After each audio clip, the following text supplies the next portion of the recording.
Welcome to the Nevis Newscast for Monday, November 4th, 2019. I am Bronte Swanston Hendrickson. The Ministry of Communications and the Department of Physical Planning hosted a Contractor Awards ceremony on Saturday, November 2nd at the Michael Harold Sutton Auditorium at NEPAC under the theme Recognizing the Industry's Performance. We'll hear more in this report. A total of 55 contractors were awarded at the ceremony. The awards were distributed in 5 categories. The Lifetime Achievement Awards were presented by Her Honor Hyleta Liburd to Louis Bopier, Errol Blake, Arnaldo Vincent Cheverton, Melvin Hanley, Eustace Hunkins, Norrell Lescott, Orville Liburd, and Edric Pemberton.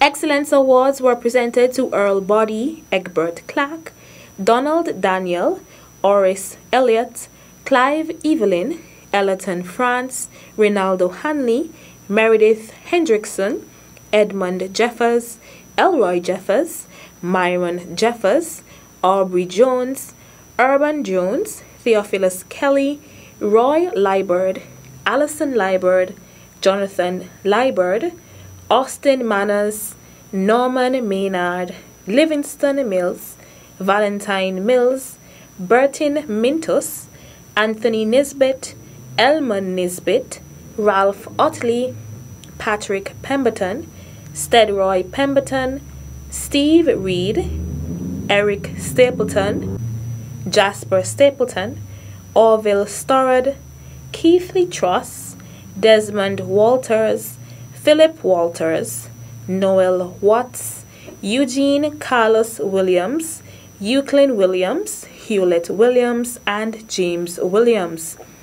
The long-standing Plumbers Award went to Dave Arthurton, Percy Drew, and Benjamin Grant.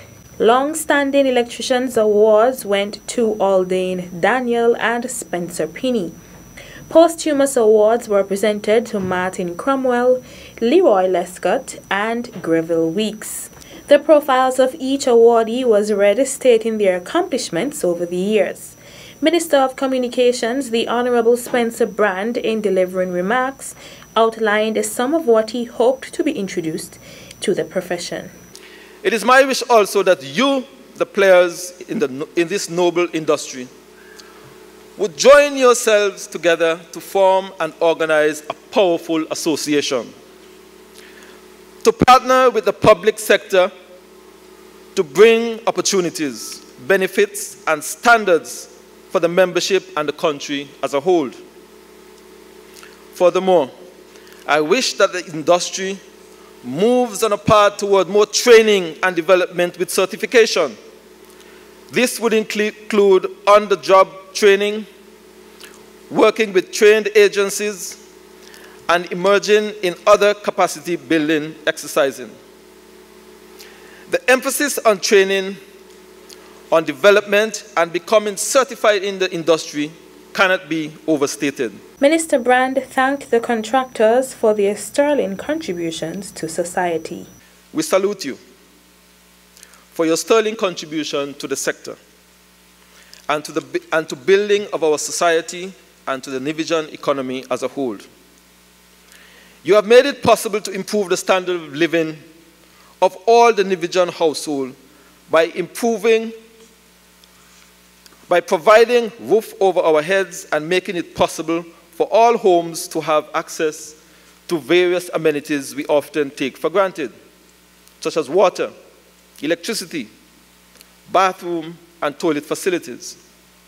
In so doing, you have provided a level of comfort and pride in our people, in that they own something that they would last for many years. A place called home. The featured speaker for the evening's event was Pearlie Van Wilkin. I'm Freddie Silabro reporting for the Nevis Newscast. Thanks. 9 senior citizens were recognized for their contribution to the development of Nevis when the Department of Social Services Senior Citizens Division held its afternoon on the lawn with awards ceremony on Thursday, October 31st at Government House. The 3-hour event was the culmination of activities held by the division in a celebration of International Month of Older Persons. Every year, we seek to honor our older persons who have contributed greatly to the development of Nevis. This year is no exception. Our awardees have proven that it is about the person, not the gender or age, that makes one successful. Our awardees have contributed significantly to the development of Nevis as marketing agents, tour guides, historians, and entrepreneurs, and have all left indelible marks on the Nevisian landscape. They have paved a path and blazed a trail for us to follow, and we at the Department of Social Services Senior Citizens Division want to publicly thank them for their generous contributions by giving them their due honor while they can still appreciate it. The honorees were James and Edith Phillip, Thelma Claxton, Uretha Flanders, Sydney and Cavell Jeffers, as well as Ralph Hutton, who were awarded for their years of dedicated service to the development of Nevis. Special awards were also presented to 2 of the honorees for their unwavering support to the Senior Citizens Division. Charles Jovitz was a bus driver, and every time we call Mr. Joseph, he was there. He's no longer driving for us, but we want to give him his flowers because he contributed so much to our department. And we also honor Mr. Winston Skeet. Now, all of us know Mr. Skeet as Captain Skeet from the Sea Hustler. How many of us can say every time we are going over to say Skeet is there for us? He's always been there for us, so we are giving Mr. Skeet his due credit while he can still appreciate it. Hosted by Roger Fifield, the event also featured remarks by Minister of Social Development, Honorable Eric Evelyn. This is the first time we are having an afternoon on the lawns.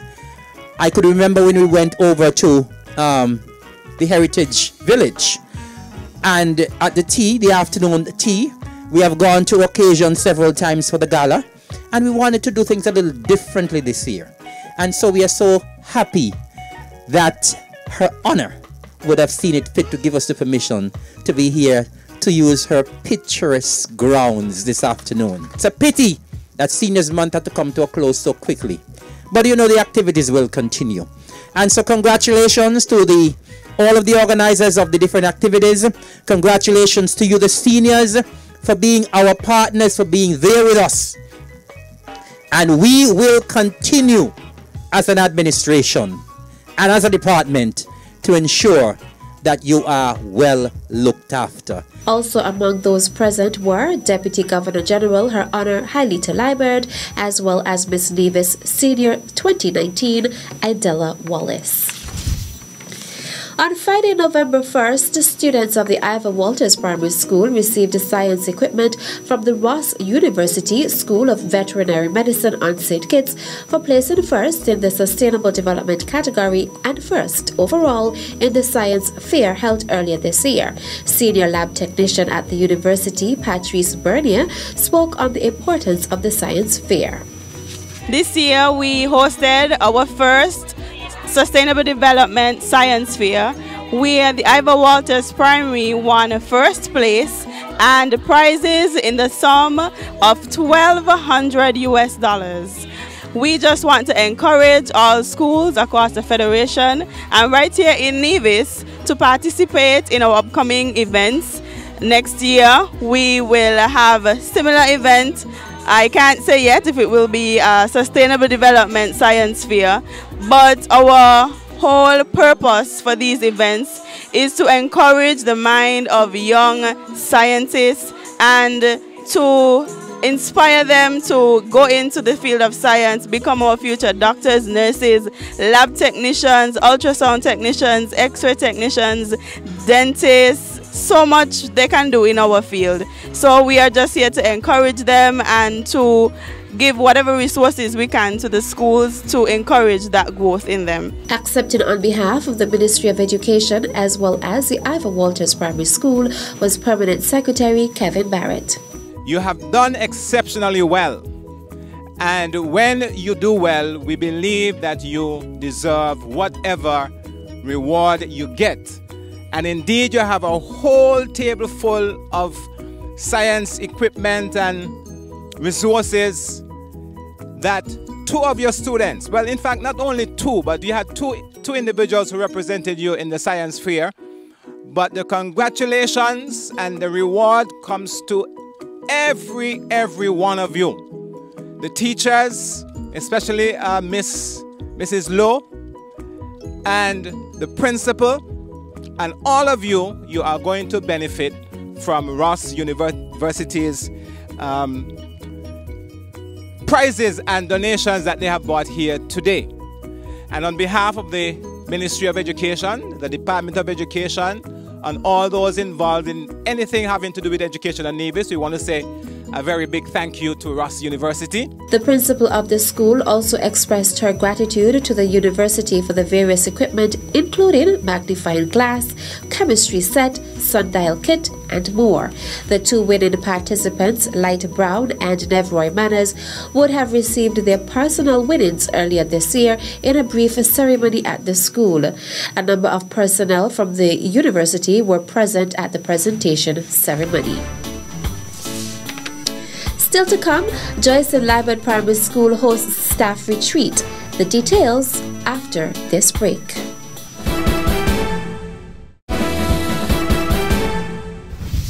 Welcome back. The Joyce and Liburd Primary School held a staff retreat on Friday, November 1st at the Nevis Disaster Management Conference Room under the theme Work Life and Beyond. Education Officer Shefton Liburd was present at the retreat and delivered brief remarks. It is quite clear that those who invested the mental energy in putting together the program of activities for today have a keen understanding of the need of teachers, and they must, being a part of the team themselves. I particularly like the theme, work life and beyond, for indeed the life of a teacher and the life of those who work with our students neither begin nor end in the school community, but it goes beyond that. And whereas we would want to be able to give our best, give our all when we are on the job from 8 to 4 as the case may be, we also must be able to give our best and give our all when we leave the school surrounds. He then encouraged the 32 participants to learn and participate as much as possible. I want to wish us a successful activity today. May it indeed, as we heard in the prayer, be one of refreshing. May it be one that reinvigorates us, and may it be one that helps us to redouble our effort as we seek a greater focus as we endeavor to impact or continue to impact the lives of our students in a positive way. The retreat included sessions from Principal Education Officer Zanella Claxton on the topic School Image and Branding, Managing Your Finances by Permanent Secretary in the Ministry of Finance, Colin Dorr, and How Can a Teacher Cope with Mental Stress by retired nurse Meredith Amory Fields. A cordial invitation is extended to the general public to participate in the interdenominational service for Remembrance Day on Sunday, November 10th, 2019. The service will take place at the War Memorial in Charlestown and will commence at 8 a.m. with a 2-minute period of silence signaled by the firing of a gun. All persons, whether attending the service or not, are asked to observe this moment by keeping the silence, which includes halting of all vehicular traffic. Meanwhile, all school children who will be attending this service are advised that school buses will commence pickup at 6:30 a.m. from the usual pickup points and will leave the War Memorial Charlestown at 9 a.m. All are asked to be guided accordingly. And that's it for this edition of the Nevis Newscast. On behalf of all of us here at the Department of Information, I am Bronte Swanston Hendrickson. Thank you for viewing.